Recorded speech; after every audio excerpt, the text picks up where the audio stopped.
한 가지 더 이렇게 광고 드릴 거는 우리 강기 집사님이 코로나 확진 이렇게 걸리셔서 아마 이번 주까지 아마 좀 이렇게 계시려고 하시는 것 같은데, 집사님이 지금 그거 뭡니까? 암 환자이신 건 아시죠? 보시기에 좀 이렇게 건강해 보이시니까 잊어버리시는데, 이렇게 참만이 좀 심각한 어떤 그런 이렇게 초창기 때는 정말 심각한 그렇게 막 이렇게 된 상태인데 하나님이 정말 은혜로 유지되고 있는 거예요. 전이는 좀 여러 군데 전이가 됐음에도 불구하고 유지가 되고 있는데, 그래서 면역력이 참 많이 약해지셨나 이렇게 좀 그런 마음도 들고, 그래서 여러분들이 기도해 주면 좋겠어요. 그래서 정말 하나님께서 귀한 우리 믿음의 우리 주님에게 더 하나님 은혜가 더 임하기를 여러분들이 꼭 그렇게 기도해 주시면 좋겠다 싶습니다.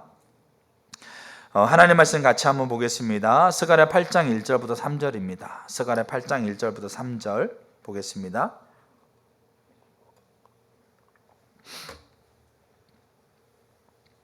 만군의 여호와의 말씀이 임하여 이르시되, 만군의 여호와가 이같이 말하노라.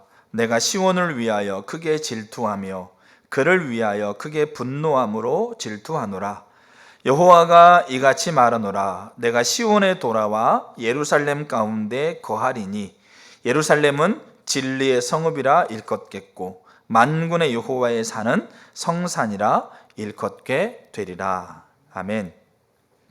우리가 중보기도에 대해서 살펴가고 있습니다. 제가 화요집회 목회자 모임을 이렇게 참여하고 있는데, 4월달, 3, 4월달 신방 때문에 많이 참여 못했는데, 하나님과 동행하는 삶이라는 책을 요약해서 이렇게 목사님들께 서로 발표하는 시간을 갖습니다.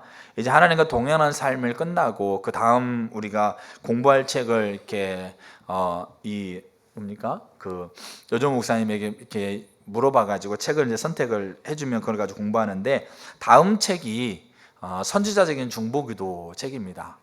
그 책을 이제 목회자들이 이제 요약해서 발표하고 그런 시간을 갖는데, 그러면서 이제 그분이 그 책을 선택해서 목회자들에게 이렇게 요약해서 서로 나누고 발표하라고 하고 있는 이유에 대해서 얘기하면서, 지금 이렇게 선교에 속해 있는, 아니죠, 대한민국 모든 교회가 다 그런데 하나님께서 이 중보기도, 특별히 선지자적인 중보기도가 더 이렇게 다시 이렇게 회복돼야 될 큰 어떤 필요성들에 대한 것들이 더 보인다고 하면서 이 책을 같이 목회자들과 같이 나누라고 그렇게 권면하셨다고 하더라고요.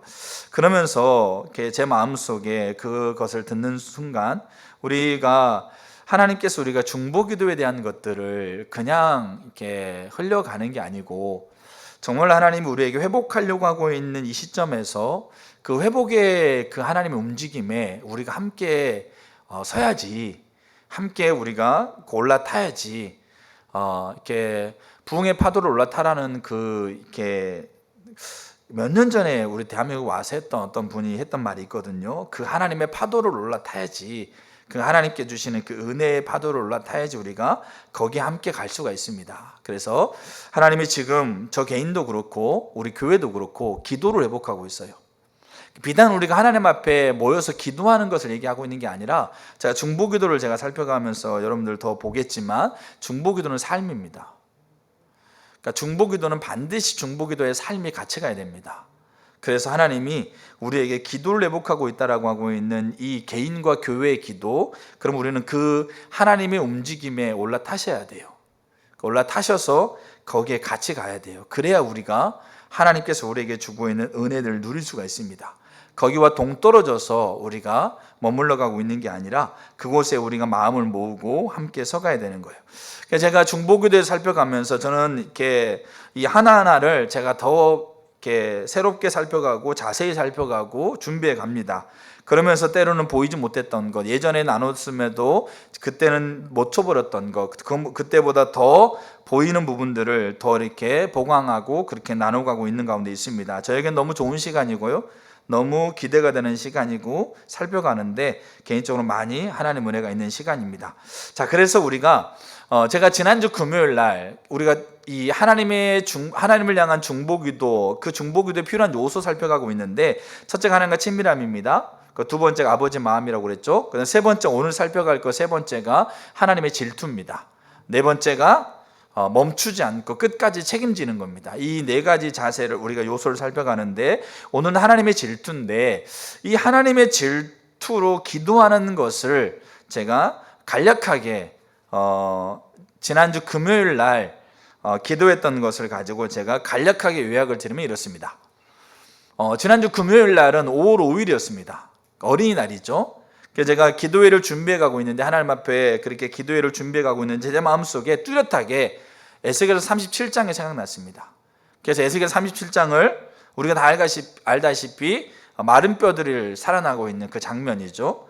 그래서 마른 뼈들, 많이 뼈가 말라서 산산조각 나서 흩어져 버린 그 마른 뼈들이 가득 쌓여 있는 골짜기, 그 골짜기로 하나님이 에스겔을 데려가셔서, 이게 에스겔의 환상입니다. 에스겔을 데려가셔서 하나님께서 에스겔에게, 에스겔아, 이 뼈들이 살겠느냐? 그래서 에스겔이 하나님만 아십니다. 그랬을 때 하나님께서 에스겔에게 대언하게 하십니다. 뼈들아 살아나라라고 대언하게 하시고, 그 에스겔의 대언 속에 뼈와 뼈가 연결되어지고 거기에 살이 붙습니다. 근데 생기는 없어요. 그때 하나님이 다시 에스겔에게 생기야 불어와서 이들 가운데 들어가라고 그래서 에스겔이 그들을 향해 대언했을 때, 그때 생기가 들어가서 그들이 뭐가 됩니까? 여호와의 큰 군대가 됩니다. 저는 이 장면을 통해서 두 가지를 봅니다. 첫째가 뭐냐면, 하나님은 마른 뼈로서 골짜기에 가득해서 다 산산조각 나버린 마른 뼈를 하나님은 여전히 여호와의 군대로 보고 있었다는 거예요. 그러니까 우리가 볼 때, 제가 5월 5일 날, 저도 이 5월 5일 날 어린이날 때 큰 사건이 있었습니다. 제가 제 아이들에게 많이 이렇게 뭡니까? 저의 어떤 이 혈기가 나타나서 이렇게 아이들을 혼낸 부분인데, 5월 어린이날 비도 오니까 나가지 못해서 집안에서 뽁닥거리고 있다가 이렇게, 근데 그러고 나서 제가 이제 기도회 준비하러 나온 거예요. 애들한테 화를 내고 그렇게 나와서 앉아 있는데 이거를 보이는 거죠. 그러니까 내 눈에는 애들이 서로 말과 행동과 이런 것들이 너무 막 속상한 거예요. 마른 뼈 같은 거예요, 내 눈에, 내 감정에는. 근데 하나님은 여전히 이 아이를 여호와의 군대로 보고 있었다.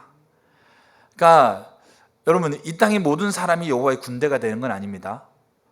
하나님의 구원을 받은 하나님의 자녀가 군대가 되는 거고, 하나님의 자녀들 가운데 모든 사람이 여호와의 군대가 되는 것 또한 아닙니다. 내 문제는 뭐냐면, 하나님은 온 세상을 여호와의 군대로 보고 있다는 게 중요합니다. 하나님이 세상을 이처럼 사랑하사, 이 세상에는 하나님이 갈라놓고 갈라놓지 않는 것을 구분하고 있지 않습니다.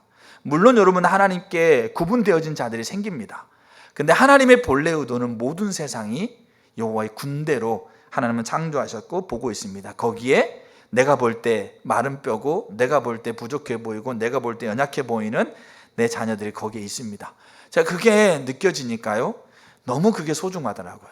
그래서 그렇게 기도하게 됐습니다. 하나님, 이 자녀들을 여호와의 군대로 보고 있는 이 하나님의 은혜가 내 자녀에게 부어지게 해주세요. 그게 첫 번째 기도였습니다. 두 번째 기도가 뭐냐면, 근데 하나님이 에스겔을 마른 뼈가 가득 차 있는 골짜기로 인도해 가시면서 에스겔에게 하나님께 대언하게 하십니다. 살아나라, 생기야 불어와라. 에스겔의 눈에 이 뼈들이 살겠느냐 그랬을 때, 하나님, 저는 모르겠습니다. 근데 하나님은 아시죠? 에스겔 눈에도 이게 가망이 없어 보이는 거예요. 도저히 하나님도 할 수 있을까? 이렇게 생각될 수 있는 부분이에요. 근데 하나님이 에스겔에게 대언하고 하니까, 에스겔이 성경에 보니까 정확하게 에스겔에 대언할 때 대언하면서 이렇게 돼 있어요. 그 말은 무슨 말이냐? 에스겔이 대언했다는 얘기예요. 근데 에스겔의 대언이 그 뒤에 뭐라고 돼 있냐, 그 앞에 뭐라고 돼 있냐면, 에스겔의 감정, 에스겔의 생각, 에스겔의 경험, 에스겔의 환경이 아니라 여호와의 명령대로 대언할 때, 그리고 그 두 번째 생기야 불어오라고 그랬을 때 여호와께서 말씀하신 대로 대언하니, 이렇게 돼 있어요. 그 말은 무슨 말이냐면, 철저하게 에스겔은 그가 보고 듣고 느끼는 것으로 판단하는 게 아니고, 정확하게 여호와의 길로, 여호와의 말씀대로 그가 행동했고 그가 대언했던 걸 봅니다. 그렇게 대언했을 때 하나님께서는 그거를 근거 삼으셔서 뼈와 뼈를 맞추시고 거기에 살을 붙게 하시고 거기에 생기를 불어서 그를 여호와의 군대로 세운 것을 볼 수 있어요. 이 말은 뭐냐? 제가 더 철저하게 여호와의 길로 아이를 대해야 돼요. 더 철저하게 하나님의 명령을 따라서 내 사랑한 자녀들을 여호와의 군대로 보고 있는 하나님의 관점으로 내가 내 아이들을 대해야 되겠다라는, 그래서 주님 저에게 주의 길을 보여주세요. 내가 내 아이들을 여호와의 길로, 에스겔이 여호와의 명령대로 대원할 때 그때 뼈와 뼈가 붙었던 것처럼 산산조각 나버린 그 뼈와 뼈가 붙고 살이 붙고 생기가 불어와서 여호와의 군대로 섰던 것처럼 주님 저에게 여호와의 길을 보여주세요. 부모인 나에게, 연약한 나에게 내 아이를 주셔서 내가 부족하게 이 아이들을 양육하고 있지만 그래도 주님 저에게 주의 길을 보여주세요. 주의 길로 제가 아이를 대할 수 있도록 해주세요.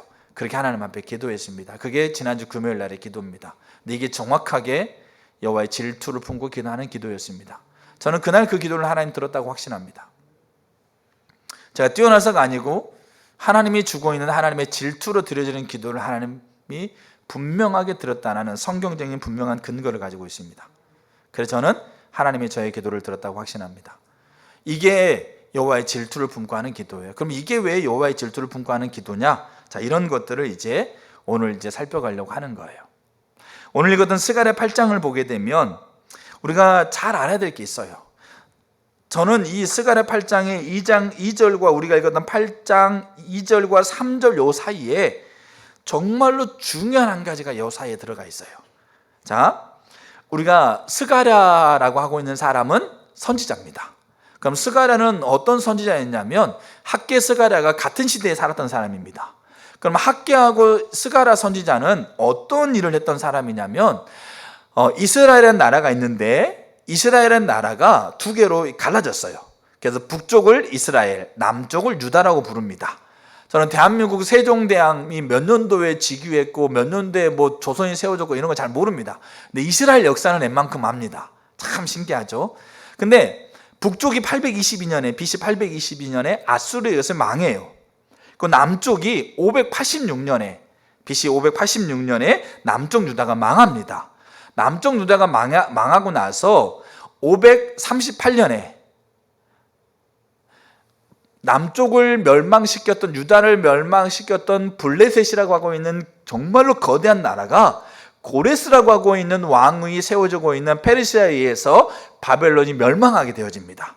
그리고 538년에 고레스라는 사람이 왕이 되어져서 이 고레스라는 사람이 그 바벨론의 포로로 끌려왔던 모든 나라의 사람들을 자기 나라로 돌려보냅니다. 그래서 그 안에 이스라엘이라는 나라가 존재하고 있었죠. 그래서 이스라엘이 538년에 돌아옵니다. 그때 수르바벨이라고 하고 있는 정말 위대한 총리, 그 위대한 총리를 중심으로 42,000명 이상이 돌아오거든요. 자, 돌아와가지고 538년에 돌아와서 가장 먼저 했던 일이 우리가 알다시피 성전을 건축하는 겁니다. 그래서 537년에 그 1년 동안 성전을 건축하는 것을 시작하고 나서 1년 만에 성전 기초공사, 터를 다지는 기초공사를 마무리 짓게 됩니다. 그리고 16년, 약 16년이 지날 동안 이제 기초공사 했으면 그 다음에 골조를 세우고 벽을 세우고 이제 성전을 건축해야 되는데 약 16년 동안 성전이 건축되어지는 것이 멈춰지게 됩니다. 그 이유는 여러 가지가 있어요. 주변 나라가 이스라엘 성전을 건축하는 걸 통해 다시 반역을 꾀한다라고 그 페르시아 왕에게 상소를 하게 되어지고, 그 다음에 주변에 자기들이 가지고 있는 상황들이 너무 어렵기도 하고 여러 가지 이유가 있었는데 약 16년 동안 성전이 건축되는 것이 멈춰지게 됩니다. 그리고 518년에 하나님이 학개 선지자 스가랴 선지자를 보냅니다. 보내서 뭐라고 그러냐면, 하나님께서 소중하게 여기고 있는 하나님의 성전을 너희들이 돌아와서 성전을 지으려고 했던 것을 기뻐했는데 그 성전이 16년 동안 성전이 여전히 지어지지 않고 있는 것을 강력하게 책망합니다.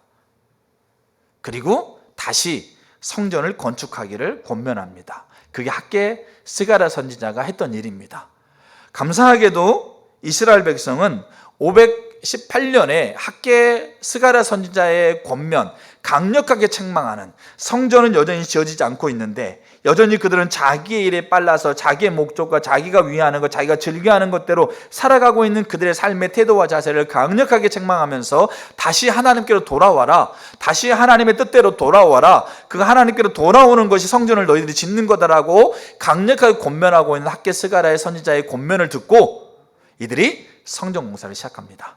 그리고 2년 만에 516년에 성전을 완공하죠. 그리고 하나님이 516년에 하나님께서 완공되어 가고 있는 성전을 바라보면서 하나님이 학개서 2장에 이전 영광과 비교할 수 없는 영광으로 내가 너에게 임하겠다. 그리고 스가랴 선지자를 통해서 하나님의 거룩한 영이, 하나님의 임재가 임하겠다라고 하고 있는 그 약속을 하십니다. 그런 배경을 가지고 우리가 스가랴서 8장을 보면 우리가 이해하기 쉽습니다. 그래서 8장 4절부터는 이제 하나님께서 임재하시고 실제로 하나님께서 임하시고 난 이후에 하나님이 하고 있는 이스라엘 백성에 주고 있는 축복, 학개서 2장에 나오고 있는 그 하나님의 영광으로 임하게 된 결과로 어떤 일들이 일어나는가가 스가랴 8장 4절 이후에 쭉 등장하고 있습니다. 여러분 그걸 한번 읽어보세요. 정말로 감격스럽습니다. 자, 근데 문제는 뭐냐면 스가랴 8장 2절과 3절이죠. 2절에는 뭐라고 되어 있냐면 내가 시온을 위해서 질투한다. 그를 위해서 분노함으로 질투한다. 그리고 3절에서는 그 질투의 결과로 내가 시온으로 돌아와서 예루살렘에 거하겠다. 자, 이렇게 얘기하고 있습니다. 자, 근데 우리가 한글 성경에도 그게 좀 약간 잘 표현되고 있는데 히브리 원문에 보게 되어지게 되면 여기 3절에 시온에 돌아와 그리고 예루살렘 가운데 거하리니 요 두 개가, 그러니까 시온과 예루살렘은 같은 대상을 지칭하는 겁니다. 알겠죠? 자, 근데 요 돌아온다고 하고 거한다고 하고 있는 것의 시제가 다릅니다. 시제. 그러면 여기 시온에 돌아온다고 하고 있는 것의 시제는 완료형입니다. 완료형. 그러니까 이미 뭐 했다는 거죠? 돌아왔다는 거예요. 그리고 예루살렘 가운데 거하리니라고 하고 있는 거한다는 말은 미완료입니다. 그러니까 미완료라는 말은 지속적으로 되어질 것을 얘기하고 있는 거예요. 자, 그러면 하나님이 시온을 위해서 질투하고 그를 위해서 분노함으로 질투하고 있는 결과 하나님께서 돌아오셨고 돌아올 건데, 그러면 이 2절과 이 3절 사이에 중요한 매개체가 하나 있습니다. 이게 매개체가 뭘까요? 요 2절과 3절 사이에 결정적으로 중요한 매개체가 있습니다. 이게 학개 스가랴 선지자가 했던 일과 연결되어 있습니다. 이게 뭘까요? 성전 건축입니다. 이게. 그러니까 여러분 우리가 이걸 오해하면 안 돼. 교회를 건축하면, 교회 예배당을 지으면 하나님께서 우리에게 돌아와서 우리에게 축복을 주시겠지, 이 내용을 얘기하고 있는 게 아닙니다. 그러면 여기 하나님의 질투와 하나님이 돌아오셨고 돌아오실 거라고 하고 있는 요 사이에 성전 건축이라고 하고 있는 이 핵심적인 사건이 일어나고 있는데, 그럼 이 성전 건축이 뭐 의미냐 이거죠. 이스라엘은 왜 성전을 건축했을까요? 여러분 그때까지도 여전히 이스라엘은 아직 우리가 성전을 건축할 때가 아니야, 아직 우리를 대적하고 있는 적군도 여전히 있고 아직도 우리 형편도 아직 좋지 못해, 조금 더 나아지면 해야지, 조금 더 이렇게 여유가 있으면 해야지, 이런 생각이 가득했던 거예요. 근데 학개 스가랴의 메시지를 통해서 이들이 성전 건축을 시작합니다. 그리고 이 성전 건축이 여호와가 돌아오고 여호와가 예루살렘 가운데 거하시는 여호와의 질투의 결과를 이루는 매개체가 돼요. 그럼 왜 이들은 성전 건축을 시작했냐 이거예요. 첫째, 하나님이 성전을 소중하게 여기고 있다는 걸 압니다. 좀 더 제가 나중에 설명해 드릴게요. 두 번째, 그 소중하게 여기는 것이 하나님은 그것을 지키시고 세워가길 원하십니다. 자, 셋째, 하나님은 그것을 향한 열심을 가지고 있습니다. 이것이 이스라엘 백성이 성전을 건축하게 된 이유예요. 다른 말로 하게 되면 하나님의 질투로 하나님이 소중하게 여기는 것이 하나님께서 원하시는 의도와 목적대로 세워지기로 하는 그 질투로 그 성전 공사를 시작했던 거예요. 그러니까 여호와의 질투가, 그 여호와의 질투를 품고 성전 공사하고 있고 있는 그들의 움직임, 그들의 순종을 매개체로 해서 돌아오셨던 하나님이 예루살렘 가운데 실제로 거하시는, 그래서 예루살렘이 진리의 성읍이라 만군의 여호와의 성산이라 일컫게 되어있는 놀라운 일들이 이제 일어나는 것을 하게 된다는 거예요. 그 요 사이에 여호와의 질투를 품고 있는 그 이스라엘 백성들의 성전 건축이 있었습니다. 근데 우리가 제가 이제 다음 주에 보겠지만 여호와의 질투를 품고 있는 사람들의 공통적으로 드러난 특징이 뭔지 아세요? 그게 기도라는 겁니다. 하나님의 질투를 품는 자들이 가지고 있는 공통적인 삶에 맺혀지는 강력한 특징이 중보기도입니다. 왜냐하면 중보기도는 하나님의 질투와 뗄래야 뗄 수가 없기 때문에 그렇습니다. 자, 요게 이제 스가랴서, 하나님이 소중하게 여기는 것을 소중하게 여기고 그것을 시작했을 때 하나님께서 질투를 품고 계시는 그 하나님의 열심이 그들 가운데 돌아오게 되어지는 놀라운 사건이 일어나고 있는 게 요 지금 스가랴 8장의 이야기입니다. 그래서 우리는 이 스가랴 8장에서 하나님의 질투를 이제 우리가 정의할 수 있는데 세 가지로 정의할 수 있습니다. 그러니까 요 세 가지를 연결하게 하나님의 질투입니다. 첫째, 하나님께서 소중하게 여기는 게 있다. 나중에 제가 하나님을 소중하게 여기는 게 뭔지를 제가 볼 거예요. 이러이러한 것들은 하나님이 소중하게 여깁니다. 두 번째, 하나님은 하나님이 소중하게 여기는 것들이 지켜지고 세워져 가길 원합니다. 그러니까 여기 지켜지고 세워져 가길 원한다는 말이 무슨 말이냐면 하나님은 자기에게 속한 소중한 것들이 자기가 본래 의도하시고 목적하시는 대로 유지되길 원하세요. 지켜지길 원하세요. 제가 아까 제 자녀들을 얘기하면서 이들을 하나님 뭐로 보신다고요? 하나님의 군대로 본다고요. 그럼 하나님은 이거를 소중히 여기신단 말이에요. 그러면 하나님이 지킨다는 말은 뭐겠어요? 하나님의 군대로 하나님이 이들을 보고 있다는 말은 하나님이 이거를 지킨다고, 하나님 본래 의도하셨던 목적과 의도하셨던 하나님의 계획대로 이들이 유지되어지고 세워지고 지켜지길 원하신다고요. 그게 두 번째예요. 근데 이 하나님은 그 일을 이루시기 위해서 열정을 가지고 계세요. 열심을 가지고 계세요. 그래서 이 성경에 질투라는 말을 영어 성경으로 질러서 열심으로 번역하고 있어요. 근데 여기서 우리가 잘 알아야 될 게 뭐냐면 여기 하나님이 반복하죠. 내가 시온을 위해서 크게 질투한다. 그를 위해서 크게 분노함으로 질투한다. 이렇게 돼 있죠. 제가 이거를 주석을 찾아보니까 대동소에 이렇게 돼 있습니다. 무슨 말이냐면 하나님의 질투는 그 일 자체를 향한 질투가 있고, 알겠죠? 그러니까 자녀를 여호와의 군대로 모시고 있다고 한다면 그 하나님의 군대로 세우긴 원하시는 그 일 자체를 하긴 원하시는 하나님의 열심이 있고, 또 하나 그 일을 방해하는 자들을 향한 열심이 있어요. 알겠죠? 여러분, 그래서요, 하나님 일을 대적해서는 안 돼요. 하나님 일을 대적하면 누구를 만나게 될까요? 하나님 만나게 돼 있어요. 어떤 하나님? 질투하시는 하나님, 대적하시는 하나님. 그래서 하나님의 일을 대적하는 사람은 결국 대적자로 서시는 질투하시는 하나님 만나게 돼 있어요. 그럼 여러분 잘 보세요. 이 땅에 누구가 하나님과 비교 이기겠어요? 만군의 여호와, 8장 1절에 그러죠. 만군의 여호와의 말씀이라. 만군의 여호와라는 말은 무슨 말일까요? 만군, 그 군의 지휘자. 여기 만군은 하늘과 땅으로 아우르는 자예요. 하늘의 천사들, 땅에 심지어 뭡니까?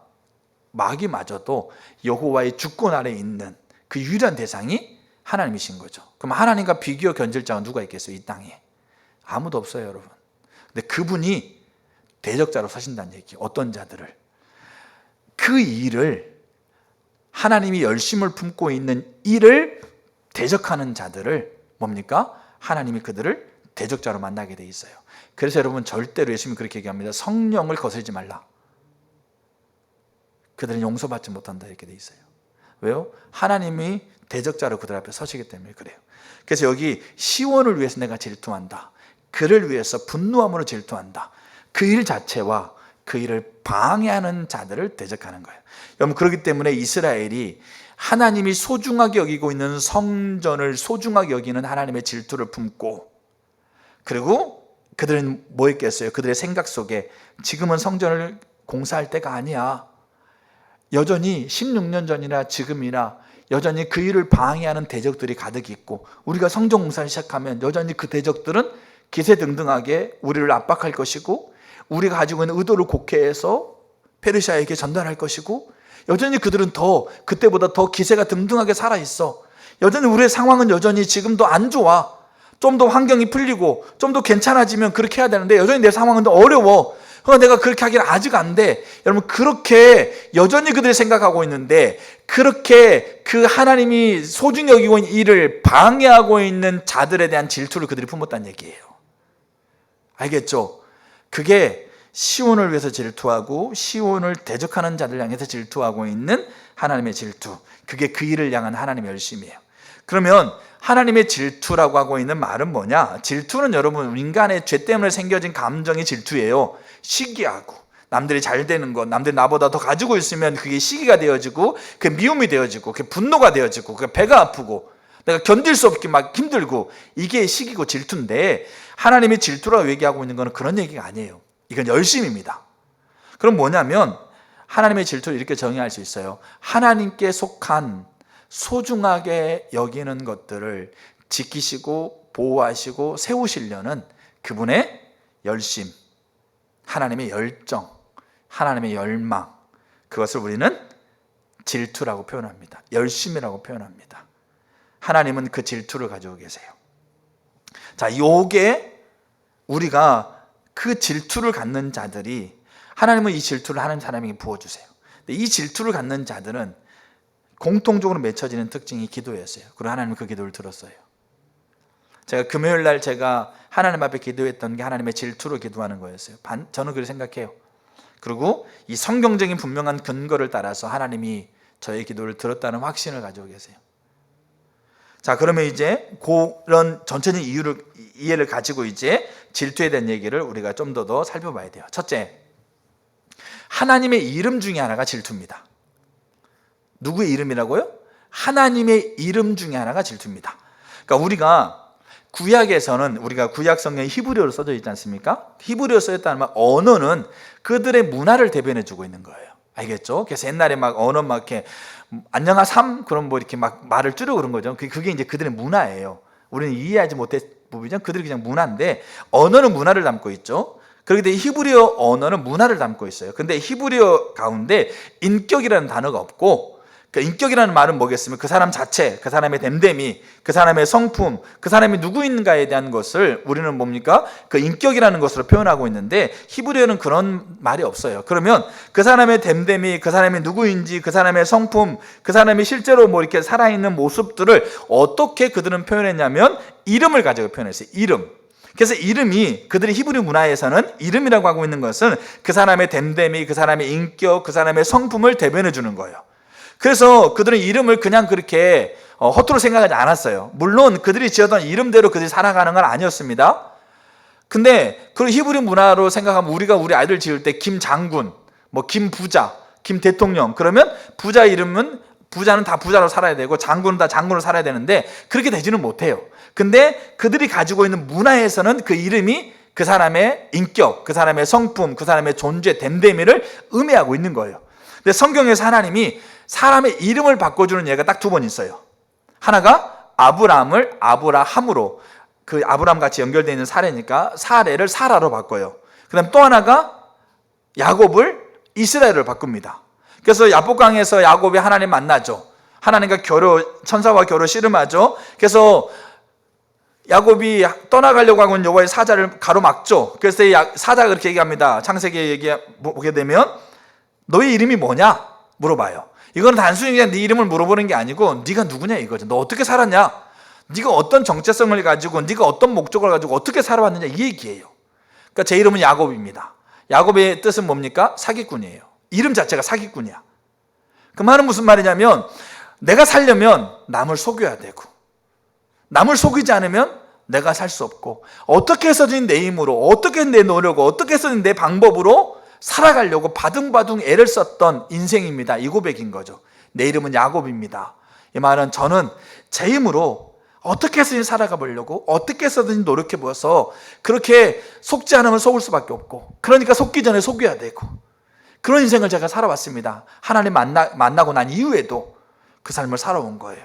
그래서 나는 야곱입니다. 나는 사기꾼이고, 나는 내 힘으로 그렇게 살아갈 수밖에 없는, 많이 외로웠고 많이 힘들었고 많이 고통스럽고 남에게 속는 것 때문에 억울했었고, 그럼에도 불구하고 어떻게 할 수 없어서 정말로 많이 괴로웠었고, 근데 그렇기 때문에 어떻게 해서든 더 악해지고 독해졌던 그런 존재입니다. 그게 제 이름이 야곱입니다. 이런 얘기예요. 그때 하나님이 야곱의 이름을 뭘로 바꾸십니까? 이스라엘로 바꿉니다. 이스라엘은 성경에 나와 있는 뜻은 하나님과 겨루어 이겼다라는 뜻이에요. 근데 여러분, 그 이스라엘에 어떤 의미가 또 하나 들어있는지 아세요? 지금도 그래서 나라 이름이 이스라엘이죠. 이스라엘의 뜻이 뭐냐면 하나님만이 나의 주권자다, 이런 뜻이에요. 하나님만이 나의 도움이다. 하나님만이 나를 이끌어가는 분이다. 하나님만이 나를 도울 수 있는 유일한 분이다. 이게 이스라엘의 의미 속에 들어가 있어요.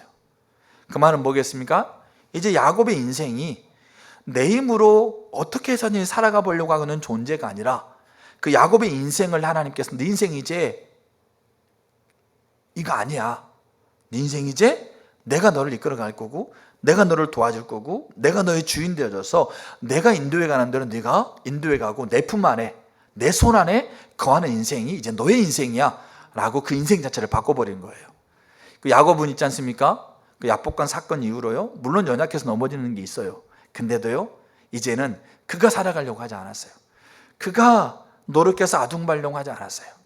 그럼 누구 앞에? 철저하게 하나님 앞에서, 하나님 보호 앞에서, 하나님의 은혜 앞에서 그가 살아간 인생으로 바뀌어요. 이게 이름입니다. 그만큼 이름이, 히브리 문학에서 이름은 그만큼 그 사람의 현존과 그 사람의 인격과 됨됨이를 의미하고 있는 거예요. 그래서 이름이 중요한 거예요. 그 문화적인 배경 안에서요, 하나님의 이름은 뭘 의미할까요? 하나님이 가지고 있는 하나님의 성품, 하나님의 사역, 하나님의 인격, 그리고 하나님의 영광, 하나님의 현존, 현재 존재하고 있는 그 의미로 다가온다는 말이에요. 그래서 헤르만 바빙크라는 사람이 구약개론의 책을 쓰면서 이런 얘기를 해요. 하나님의 이름이 참 많아요. 여호와 니시, 승리의 하나님, 여호와 라파, 치료의 하나님, 여호와 뭡니까? 일에 준비하신 하나님. 이런 하나님의 이름이 참 많아. 여기 질투도 그 이름에 속해요. 근데 이름이 참 많은데 그 이름 하나하나가 하나님이라는 분을 모두 담을 수 없어요. 알겠죠? 근데 그 이름 하나하나는 모두가 다 참되고 실제적인 거다. 왜냐하면 그 이름 자체가 하나님의 현존이고, 하나님의 사역이고, 하나님의 영광이고, 하나님의 성품이고, 하나님의 현존이니까 그 이름 자체는 참되고 실제적이라는 거죠. 근데 하나님은 그 이름을 뭘로 우리에게 가르쳐주고 있는 거죠? 질투라고 가르쳐주고 있는 거예요. 그래서 하나님은 질투의 하나님이세요. 하나님 자신이 하나님이 소중한 것을 지키고자 하는 열심을 가지고 있는 분으로 자기의 이름을 우리에게 소개하고 있는 거예요. 그래서 하나님의 이름 중에 하나가 뭐다? 질투다. 나는 질투하는 여호와다. 여러분, 하나님의 이름이 질투라는 걸 성경은 정말 많은 구절에서 얘기하고 있어요. 그래서 첫 번째, 하나님의 이름 중에 하나가 질투입니다. 자, 두 번째, 질투의 하나님이시기 때문에 하나님이 질투하고 계시는 게 있어요. 질투하고 계시는 것. 이 말은 뭐냐면 하나님이 열심을 가지고 지키시고 보호하시고 세워가려고 하고 있는 게 있다는 거죠. 자, 근데 아까 제가 말씀드렸죠. 그 일을 향한 질투를 가지고 있어요. 그리고 그 일을 대적하는 자들을 향한 질투를 가지고 있어요. 그렇다고 한다는 말은 하나님이 질투하고 있는 것을 동일하게 질투하면서 세워가려고 하는 자들을 향해서 하나님께서 그 질투로 그들 가운데 함께 하고요, 하나님이 질투하고 있는 것들을 방해하고 무너뜨리려고 하고 있는 자들을 동일하게 질투함으로 그들을 대하신다는 얘기예요. 이거는 하나님의 백성과 하나님의 백성이 아닌 사람이 다 포함돼요. 자, 그러면 하나님이 질투하고 있는 것들이 뭔지를 아셔야 돼. 저 여러분들이. 그리고 그거를 여러분들이 질투하셔야 돼요. 이거는 우리가 가볍게 나눠야 될 내용은 아니에요. 정말 우리가 하나님 앞 우리 자신을 돌아볼 필요가 있어요. 자, 그런 부분들을 좀 이렇게 볼 텐데 몇 가지를 제가 나눌게요. 첫째가 하나님이 질투하고 있는 것 중에 하나가 뭐냐면 하나님의 거룩함이에요. 하나님의 거룩함. 하나님의 거룩함, 거룩하다는 말은 죄와 분리되어 있는 하나님의 성품입니다. 그렇기 때문에 하나님의 거룩함을 대하는 자들은 그를 경외할 수밖에 없어요. 그러니까 예를 들어 제가 축구 선수가 되기를 원해요. 그리고 정말 그것이 제 평생의 소원이야. 근데 제가 살아가는 시대에 전 세계에서 축구를 제일 잘하는 사람을 딱 만났어, 앞에서. 그럼 그 사람을 향해서 제 마음에 어떤 마음이 들겠어요? 그냥 보니까 별거 없네 뭐 이런 게 아니죠. 그 사람의 이름만으로도 감격스럽고 그 사람을 실제로 만나가지고 보고 있다는 사실, 아니요, 그냥 내가 살아가고 있는 시대에 그 사람과 함께 존재하고 있다는 사실만으로도 가슴이 벅찬 거예요. 근데 그 사람 만났네? 내 우상이 되고 있는, 내가 가고 있는 길에 정점되는 사람 만났네? 그러면 우리 마음 안에서요, 감탄, 감경, 존경, 이게 막 우러나올 거예요. 여러분, 하나님이 거룩한, 죄와 분리되어 있는 분이거든요. 근데 이 하나님이 거룩하다라는 것을 하나님은 소중하게 여기고 아끼시고 그것이 본래 의도한 목적 가운데 세워지도록 하나님 그걸 지키신다고 해요. 여러분, 그렇기 때문에 민수기 20장을 보게 되면, 자, 이스라엘 백성이 애굽에서 나왔어요. 그래가지고 하나님이 애굽에서 이스라엘 백성을 꺼내가지고 이스라엘 백성을 광야에서 데리고 이게 인도에 가시는데, 하나님이 이스라엘 백성들에게 먹을 거 없을 때 먹을 걸 주고, 물이 없을 때 물을 주고, 더울 때 구름을 주고, 추울 때 해를 주고, 그러면 이스라엘 백성을 계속 광야에서 보호하신 거죠. 근데도 그 하나님의 보호를 여전히 누리고 있고 하나님의 생명을 누리게 있음에도 불구하고 여전히 이스라엘 백성은 계속 하나님을 배반해. 조금 어려우면 하나님을 원망하고, 조금 뭡니까? 자기가 필요한 거 없으면 하나님을 향해서 분노하고, 그게 계속 반복되는 거예요. 근데 이스라엘 백성의 지도자인 모세는 온 지면의 모든 사람보다 온유한 사람이었어요. 온유했다는 말은 하나님의 관점이 부어진 거예요. 이스라엘 백성을 향한 아버지의 마음, 아버지의 긍휼, 아버지의 의도, 아버지가 세우기로 한 아버지의 의지, 제가 전에 살폈던 그 아버지의 마음이 부어진 게 온유함이에요.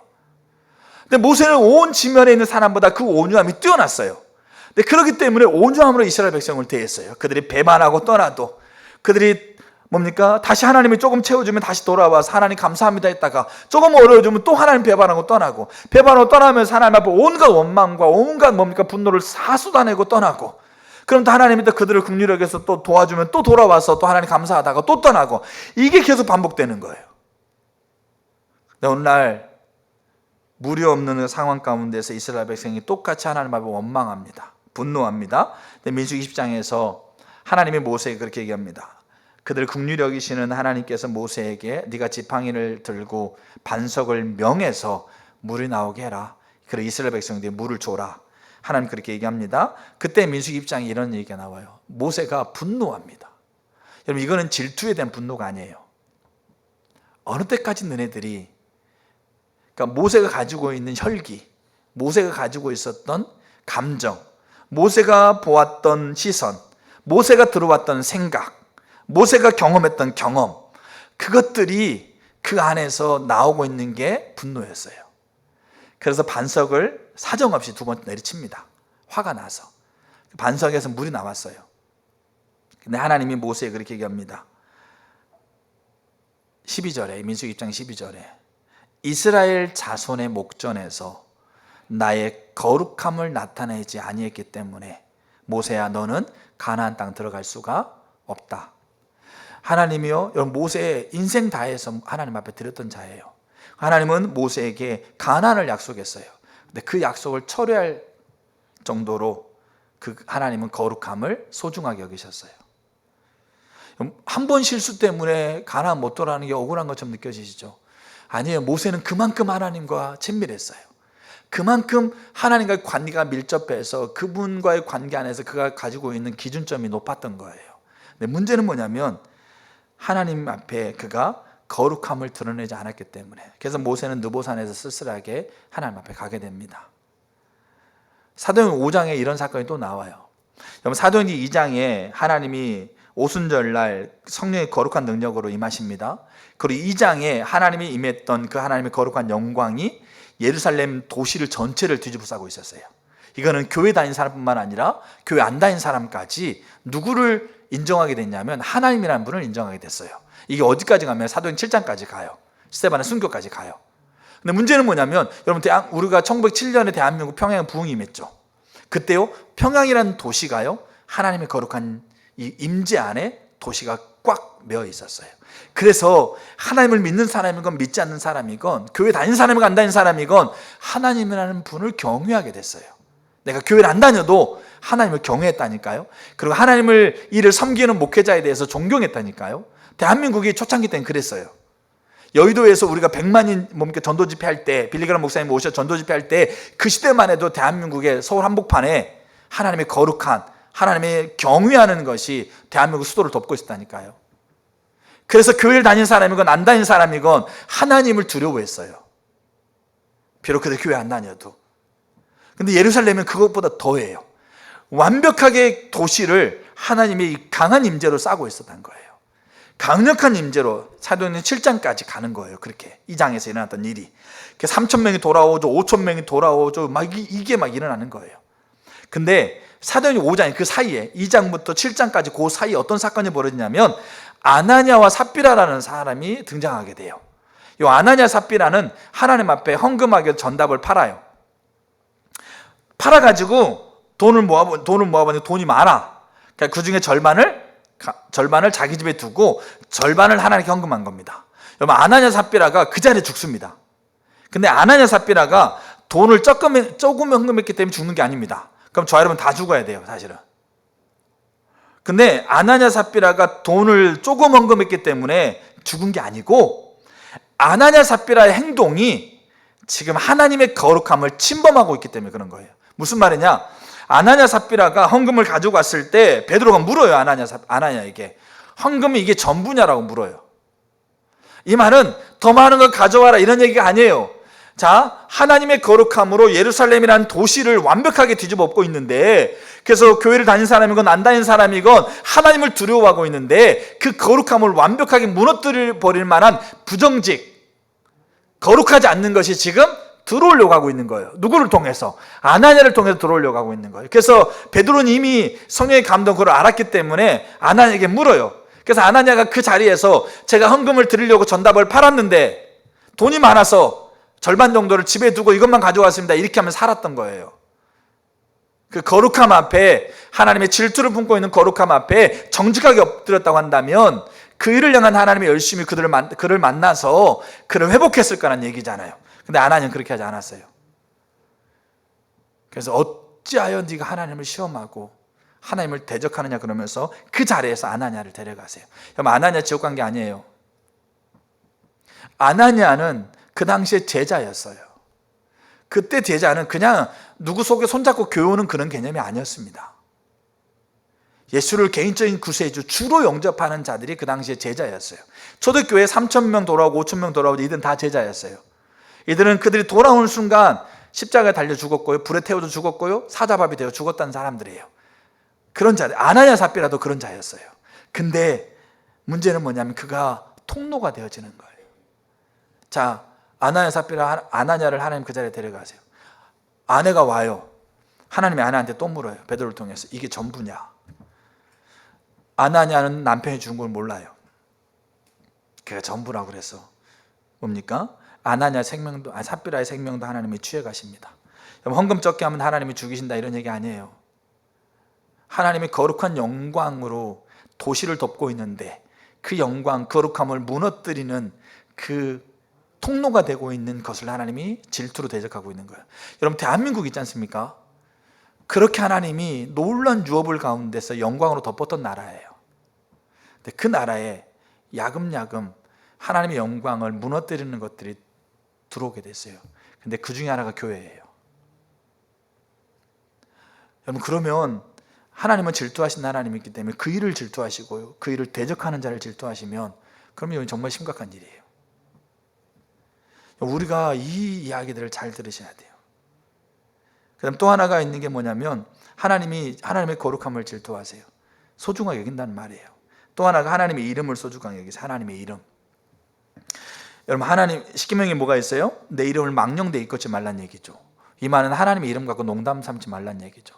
하나님의 이름 갖고 맹세하지 말란 얘기예요. 하나님의 이름 갖고 그 이름 대고 다짐하지 말란 얘기예요. 네가 지키지도 못할 일을 가지고 왜 하나님이 전능하신 하나님을 되냐고. 네가 못 지키면 누구 이름 욕먹는다고요? 하나님 이름 멸시를 받는다는 얘기예요. 하나님 이름을 망령되이 일컫지 말란 말이 그런 의미예요. 근데 여기 에스겔서를 보게 되면 하나님이 그런 말씀을 하세요. 내가 이스라엘을 회복하겠다. 내가 이스라엘을 살리겠다. 내가 임하여서 이스라엘을 내가 다시 세우겠다 이런 얘기를 합니다. 근데 에스겔 36장에 보게 되면 하나님이 이렇게 얘기를 해요. 제가 한번 읽어드릴게요. 20절 그 여러 나라에서 내 거룩한 이름이 그들로 말미암아 더러워졌으니 그 사람들이 그들을 가리켜 이르기를 이들은 여호와의 백성이라도 여호와의 땅에서 떠난 자라 하였습니다. 지금 뭡니까? 그들 때문에, 그들은 누구 계세요? 이스라엘 백성들 얘기합니다. 그들 때문에 하나님의 이름이 더러워졌어요. 하나님의 이름이 멸시받았어요. 여러분 이 말을 잘 이해하실 게 뭐냐면 이스라엘이 여러 나라 흩어졌어요. 알겠죠? 바벨론에 망하고 뭡니까? 여기 아수르에 망해가지고 다 흩어져 버렸어요. 포로로 끌려가고 주변 나라 흩어졌고 디아스포라로 얘기하죠. 그럼 그들이 있지 않습니까? 흩어진 그 자리에서 그들이 하나님을 막 저주하고 하나님 없다라고 막 그렇게 하나님 앞에 그렇게 막 외치고 다녔다는 말일까요? 이거 아니에요. 그들은 유대인들 있지 않습니까? 유대인의 전통이 지금까지 이어지고 있는 이유는 뭔지 아세요? 유대인들이 흩어졌어도 그들은 그들의 전통을, 죽음을 가지고 지켰던 자들이에요. 그러니까 유대에 흐르고 있는 전통이 지금까지 유지되고 있는 거예요. 그만큼 그들은 그들이 가지고 있는 전통, 어떤 전통이겠어요? 구약에 나와 있는 율법적인 전통을 얘기를 해요. 그 전통을 그들이 어디 척박한 자리, 죽음 앞에서도 그들은 그 전통을 지켰던 거예요. 구약의 율례와 규칙대로 제사를 지냈던 사람들이에요. 근데 하나님은 뭐라고 합니까? 그들 때문에 내 이름이 더러워졌다는 얘기예요. 그 말은 말로 하나님의 이름을 멸시하고 말로 하나님 없다라고 하고 말로 하나님을 뭡니까? 조롱하고 이랬다는 얘기 아닙니다. 뭐가? 그들의 삶이, 그들의 가치가, 그들의 행동이, 그들의 결정이 하나님의 이름을 더럽히고 있다는 얘기예요. 그 얘기를 가리키는 거예요 지금. 자, 그래서 21절에 뭐라고 그러냐면 그러나 이스라엘 족속이 들어간 그 여러 나라에서 더럽힌 내 거룩한 이름을 내가 아꼈다. 이게 아꼈다는 말이 질투했다는 말이에요. 자, 그러므로 이스라엘 족속에게 이르기를 주 여호와의 말씀이 여호와께서 같이 말씀하시니 이스라엘 족속아 내가 이렇게 행함은, 이렇게 행한다는 말은 이스라엘을 살리는 걸 얘기를 해요. 이스라엘을 회복하시는 거고 이스라엘을 다시 하나님의 임재로 견고하게 세우는 걸 얘기합니다. 이게 이렇게 행한다는 거죠. 이렇게 행함은 너희가 들어간 그 여러 나라에서, 그러니까 너희를 위함이 아니요, 너희 때문이 아니요, 너희가 들어간 그 여러 나라에서 더럽혀진 나의 이름을 위함이다. 이렇게 돼 있어요. 하나님이 멸시받고 조롱당하고 있는 하나님의 이름은 그렇게 취급받아서는 안 되는 거예요. 우리의 부모의 이름이 세상에서 조롱받아서 안 되는 것과 똑같아요. 그거보다 훨씬 더 위대하고 거룩하신 이름인데 그 이름이 세상에서 멸시당하고 있는, 가볍게 취급당하고 농담거리 취급당하고 있고 그렇게 당하고 있는 그 이름을 하나님이 아끼신 거죠. 그래서 그 이름을 다시 세우기 위해서 하나님의 이름을 부르는 이스라엘 백성들에게 긍휼을 붓겠다. 이게 하나님의 질투 때문에 그러는 거예요. 여러분, 저와 여러분들이 하나님의 이름을 어떻게 부르고 있는지, 어떻게 드러내고 있는지를 우리가 돌아보셔야 돼요. 왜냐하면 하나님의 이름을 하나님이 아끼고 계십니다. 그래서 여러분, 하나님의 이름을 함부로 부르는 게 아닙니다. 나의 치료자가 되신 하나님, 이렇게 불렀죠, 우리가 하나님의 이름을. 근데 우리는 우리의 치료를 여전히 하나님에게 근거를 두는 게 아니고 여전히 세상 방법에 근거를 두고 있어요. 그럼 하나님 이름을 멸시하고 있는 거예요. 내 필요를 채워주시는 하나님, 하나님의 이름을 불렀죠. 여전히 내 필요를 채우는 것을 세상의 것을 의지하고 뭡니까? 세상의 방법을 의지하면 하나님을 멸시하고 있는 거예요. 나의 기쁨이 되신 하나님, 나는 여전히 세상에 있는 것들이 기뻐. 그럼 하나님을 멸시하고 있는 거예요. 하나님은 하나님의 이름을 소중하게 여기세요. 그 이름이 본래 의도와 목적대로 지켜지길 원하세요. 그 다음에 하나님이 질투하고 있는 것 중에 하나가 뭐냐면 하나님 말씀이에요. 하나님 말씀이 성경을 얘기하는 겁니다. 하나님 말씀인데 이 하나님 말씀은 제가 이렇게 두 가지만 더 이렇게 언급하고 이렇게 마치려고 해요. 하나님 말씀은 뭐냐면 그냥 이 성경책. 그러니까 우리는 예전에 제가 시골에 교회 다녔을 때는 성경책 배고 좀 큰일 난 줄 알았어요. 성경책 함부로 대하면 큰일 난 줄 알았어요. 여러분, 성경책을 얘기하는 게 아닙니다. 하나님의 말씀을 하나님이 질투를 품고 있다는 말은 뭐냐면 하나님의 말씀은 하나님의 관점이에요. 하나님의 의도가 담겨져 있는 거예요. 근데 이 하나님의 말씀이 하나님의 의도했던 의도 그대로의 말씀으로 사용돼야 돼요. 하나님의 말씀이 하나님이 목적했던 목적 그대로 사용돼야 돼요. 근데 그렇게 되지 않고 그 전하는 자의 생각이나 전하는 자의 가치관이나 전하는 자의 탐심이나 목적에 의해서 그 말씀이 하나님의 말씀을 얘기하고 있는데도 그 말씀이 그대로 사용되지 않고 그 말씀이 이상하게, 알겠죠? 그 말씀이 자기의 탐심을 채우는 수단으로, 그 말씀이 자기의 욕심을 대변하는 수단으로, 그 말씀이 그냥 상대방에게 그냥 뭡니까? 위로해 주고 있는 그냥 가벼운 수단으로 그게 사용되고 있는 것에 대해서 하나님이 말씀을 소중하게 여긴다는 것이, 그렇게 사용되는 것을 하나님이 뭐 한다는 얘기입니까? 엄청나게 싫어한다는 얘기예요. 쉽게 말해서. 예레미야 시대 때 이스라엘 백성들이 하나님께 심판을 받습니다. 근데 하나님의 심판의 가장 첫 번째 심판의 손길을 받을 사람들을 하나님은 이 예레미야 시대 때 누구라고 얘기하냐면 그 당시에 예언하는 선지자들이라고 얘기합니다. 영적인 리더들, 예언하는 선지자들이 했던 일은 뭐겠어요? 하나님 말씀을 가지고 이스라엘 백성들에게 가르치는 자였어요. 그러면 에스겔 23장 16절에는 뭐라고 했냐면, 만군의 여호와께서 이와 같이 말씀하시되 너희에게 예언하는 선지자들의 말을 듣지 말라. 그럼 여러분, 우리 잘 이해할 게 뭐냐면, 여기 예언했던 선지자들이, 자, 구약에 나와 있는 하나님의 말씀을 가지고 예언했겠습니까? 아니면 그 당시에 뭡니까? 어떤 사람의 이름을 가지고 예언했겠습니까? 하나님의 말씀을 가지고 예언한 거예요. 그러니까 오늘날 목회자들이 뭐 이만희 씨가 이렇게 얘기합니다, 뭐 정명석 씨가 얘기합니다, 뭐 문성명 씨가 이렇게 얘기합니다, 뭐 이렇게 얘기해가지고 이게 옳은 길이니까 이게 이대로 사십시오, 이렇게 얘기하지 않았습니까? 그럼 완전 사입이죠. 근데 다 하나님의 말씀을 인용하고 다 하나님의 말씀을 얘기하고 하나님의 말씀을 나누는 거잖아요. 그러니까 이 나라가 멸망하고 있을 때 요 당시에 이스라엘의 유다의 선지자들이 하나님의 말씀, 구약에 다윗에게 했던, 아브라함에게 했던, 사무엘에게 했던 그 하나님의 말씀들을 가지고 그들이 이스라엘 백성들에게 예언했다는 말이에요. 근데 문제는 뭐냐면 그 예언하는 말을 듣지 말아라. 왜냐하면 그들은 너희에게 헛된 것을 가르치나니 그들이 말한 묵시는 자기의 마음으로 말미암은 것이요 여호와의 입에서 나온 것이 아니다. 그러면서 뭐라고 하냐면, 내가 그들에게 이르지 아니하였음에도 불구하고 그들은 예언하였다, 이렇게 얘기를 해요. 그러니까 하나님 말씀을 가지고 말하되 그 하나님의 의도와 목적 그대로의 말씀이 아니라 자기의 생각, 자기의 관점, 자기의 마음을 가지고 얘기하고 있는, 하나님과 전혀 상관없는 그냥 구절만 하나님의 말씀이고 거기에 자기의 생각과 자기의 감정과 자기의 탐심이 그 안에 담겨져 있는, 그렇기 때문에 하나님이 나라를 심판할 때 가장 그 심판 때 가장 먼저 설 자들이 예언하는 선지자들이라는 얘기예요. 왜냐? 하나님이 하나님 말씀을 아끼거든요. 하나님 말씀을 소중하게 여기거든요. 여러분, 그게 저의 두려움이고 그게 여러분들의 두려움이 되셔야 돼요. 왜냐? 여러분들이 다 여러분 자녀들에게 하나님 말씀을 얘기할 거거든요. 교회 다니는 사람들이, 하나님 믿는 사람들이 자녀를 양육하고 그 다음 주변의 관계 안에서 사람들을 위로하고 사람들에게 얘기할 때 뭐 얘기하겠어요?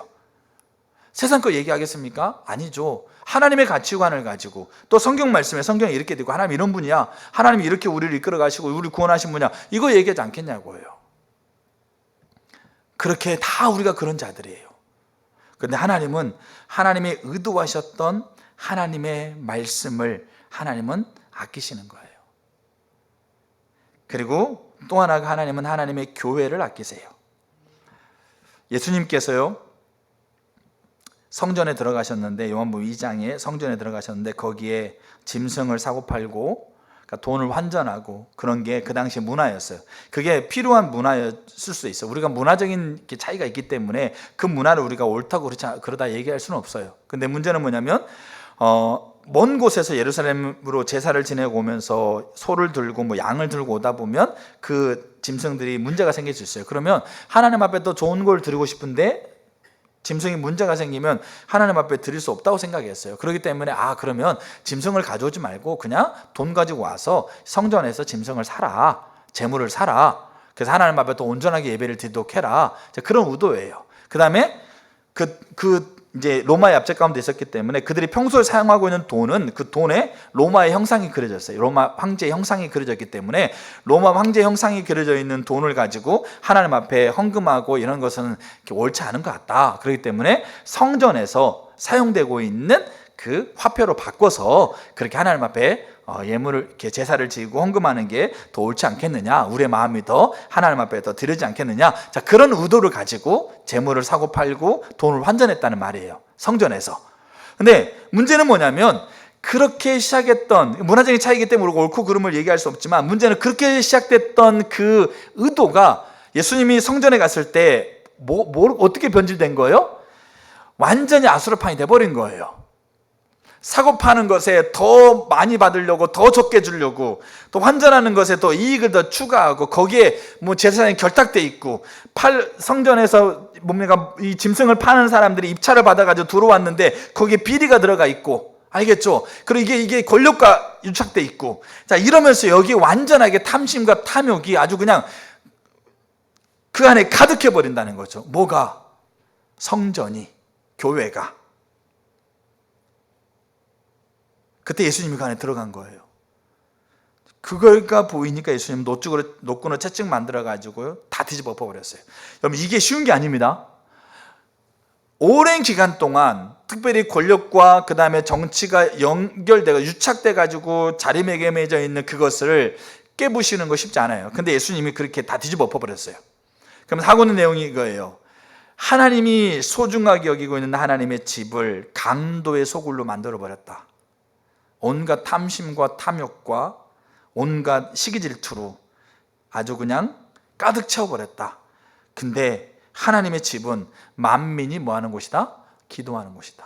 만민은 무슨 걸까요? 이스라엘과 이방인을 포함한 모든 하나님의 자녀들. 기도한다는 말은 뭐겠어요? 하나님 찾는 곳이라는 얘기예요.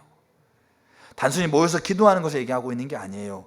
그래서 교회를 우리가 뭐라고 얘기하냐면 건물을 교회라고 얘기하고 있는 게 아니라 에클레시아, 알겠죠? 그러니까 따로 불려진 모임이라고 얘기를 하고 있는 거예요. 그러니까 그 당시에는 여러 가지 모임이 있었어요. 정치를 위해서, 경제를 위해서, 도덕을 위해서, 또 교육을 위해서 자기들의 소리를 낼 수 있는 그런 단체들이 많이 있었어요. 그것들을 다 에클레시아로 표현했어요. 그 모임이라고 표현했어요. 근데 하나님이 바울을 통해서 이제 교회라는 개념을 설명하면서, 자, 그렇게 자기가 원하는 바들, 자기의 목적을 위해서 모여있는 자기의 소리를 내는 것이 있지, 자, 그게 에클레시아인데, 자, 나를 위해서 나를 찾는 모임을 내가 세울 거야. 그게 에클레시아야. 이렇게 그 당시에 에클레시아에 대한 개념을 하나님께서 바울을 통해 더 확장시키고 있는 건데, 그게 뭐냐면 하나님을 찾는 거였어요. 그게 예수님이 얘기하고 있는 기도하는 거였어요. 그래서 하나님의 집은 기도하는 거예요. 그래서 두세 사람이 나의 이름으로 모여서 기도하면, 나를 찾으면, 그게 교회이기 때문에 교회를 향한 열심과 교회를 향한 질투로 내가 그곳에 함께 하겠다고 말씀하고 있는 게 그거예요. 단순히 2명, 3명 모여있고, 우리가 적은 수여도 2명, 3명 모여서 하나님이 함께 하겠다고 했지, 그걸 얘기하고 있는 게 아니란 얘기예요. 예수님의 눈에는 교회가, 하나님이 교회를 질투하고 있고 교회를 사랑하고 있고 교회를 향한 열심을 가지고 있는데, 그게 완전하게 무너져 있는 게 예수의 눈에 보이는 거예요. 그래서 노끈으로 채찍 만들라고 다 뒤집어 엎고 다 쫓아내버렸어요. 그리고 내 집은 만민이 기도하는 집이라고 하고 있는 이 하나님의 강력한 질투를 선포하고 계세요. 이게 하나님의 교회를 사랑하시는 거예요. 그래서 저는 우리가 속해 있는 교회가 그리스도를 찾는, 기도하는 집이 돼야 돼요. 마지막으로 한 가지만 더 말씀드리면, 하나님께 드려지는 예배예요.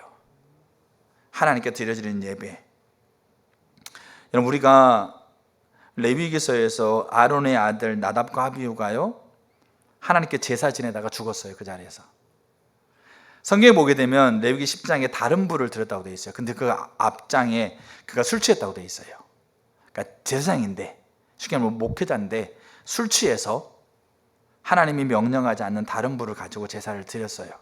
뭐 불 바뀌었다고 뭐 어쩌냐, 그게 아니고, 나답과 아비후가 죽었는데 한날 한시에 이 아론의 두 아들 죽었잖아요.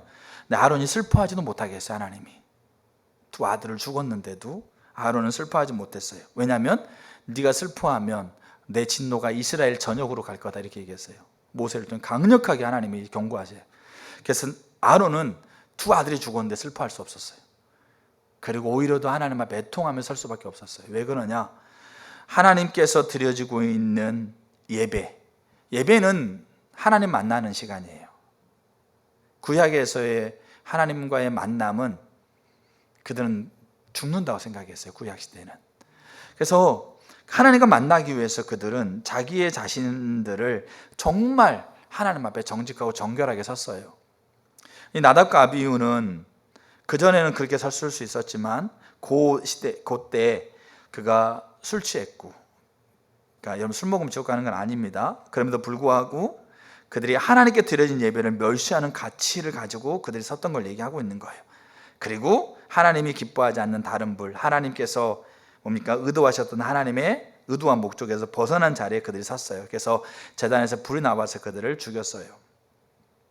우리는 구약은 심판의 하나님이라 생각하고, 신약은 하나님이 이제 예수님을 통해서 우리를 사랑하시고 무궁한 사랑과 자비와 긍휼이 있는 사랑의 하나님을 생각하기 때문에 우리가 어떻게 하나님 앞에 서든지 간에, 여러분 자식보다 손주가 더 사랑스러우니까 손주가 할아버지 옆에 앉아가지고 할아버지 수염 잡으면서 헤헤거리고 할아버지 뺨을 막 이렇게 막 하고, 그래도 아이고 괜찮아, 아이고 그냥 아이고 귀여워, 아이고 허허허, 이런 하나님으로 안다는 얘기예요. 왜? 신약은 예수님으로 인해서 우리를 구원하신 무궁한 사랑의 하나님이니까. 근데 기억하셔야 돼요. 하나님은 성품 변한 적이 없어요. 하나님의 성품은 여전히 공의의 하나님이세요. 여전히 하나님의 질투는 변한 적이 없어요. 하나님을 우리가 어떻게 해도 우리를 다 받아주시는 그런 분으로 여겨서는 안 돼요. 하나님의 소중하게 여기는 것을 침범하면서까지 우리를 사랑할 수는 없어요. 하나님은. 왜? 그분이 공이니까 그래요. 그래서 아들을 주신 거예요. 그래서 아들 안 줘도 되거든요. 그게 침범해도 하나님이 다 괜찮으면, 그래 너 그냥 네가 무슨 죄를 됐든 그래 괜찮아, 너 괜찮아 다 할 건데 그렇게 할 수가 없는 거잖아요. 그래서 그분이 하나밖에 없는 아들을 이 땅에 죄인으로 보내신 거였어요.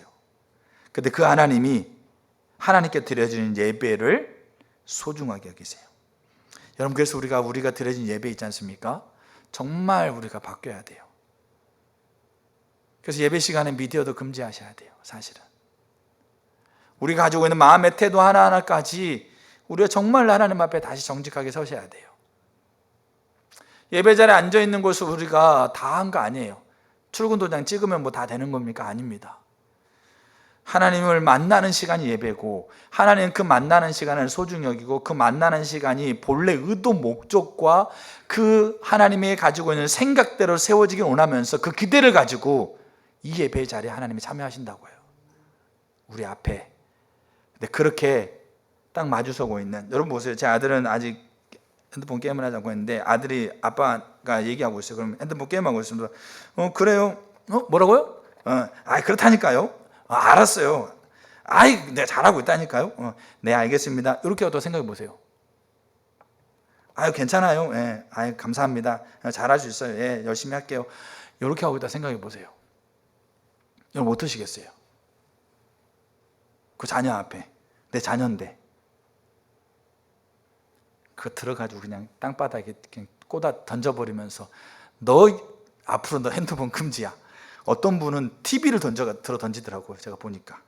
그러지 않겠냐고요. 여러분, 하나님이요 긍휼에 무궁하세요.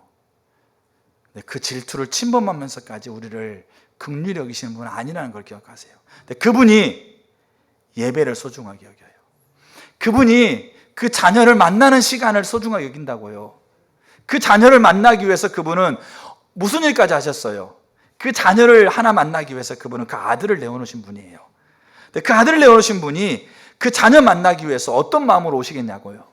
그러면 우리는 그 아들을 통해서 우리가 죄 용서받고 하나님의 자녀가 돼서 구원받는 우리는 하나님 만나면서 어떤 마음으로 가시냐고요. 이것을 그 일을 소중하게 여기고 그 일을 대적하는 자들을 향해 질투를 가지고 있다고 한다면, 그럼 우리가 하나님이 우리를 대할 때 과연 어떻게 우리를 대하시겠냐고요. 우리가 하나님 만날 때 지금 예배 가운데 하나님 만나는데 하나님은 어떤 하나님을 만나 계시냐고요. 그 일을 소중히 여기는 하나님이 그 일을 이루시기 위해서 우리 가운데 함께 계시면서 우리에게 은혜를 부으시면서 우리에게 더 하나님께 이끌어가는 그분을 만나시겠냐고요. 아니면 우리를 질투로 대적하는 분을 만나시겠냐고요. 교회가 하나님의 질투하고 있는 것들을 무너뜨리는 통로가 교회가 지대한 영향을 끼치고 있었다는 얘기예요. 쉽게 말해서. 여러분, 우리가 저부터가 정말 예외가 아닌다고 생각합니다. 그리고 이외에도 예수님, 그 다음에 성령의 기름 부음, 하나님의 백성들의 삶, 그리고 하나님께서 세우신 창조하신 창조 세계, 그리고 하나님의 나라, 이런 것들을 하나님이 뭐하고 계세요? 소중히 여기세요. 다음 주에 보겠는데, 그리고 하나님은 이제 이런 것들을 소중하게 여기는 그 열심을 하나님의 사람들에게 부으세요. 그리고 이게 부어진 자들의 공통적으로 맺혀지는 특징이 기도예요. 그럼 이 기도를 하나님이 들으시고 그걸 근거 삼으셔서 이제 그 소중하게 여기는 것을 지키시는 하나님의 열심이 움직이시는 거예요. 이게 우리에게 필요한 하나님의 질투가 중보기도에 필요한 요소인 이유입니다.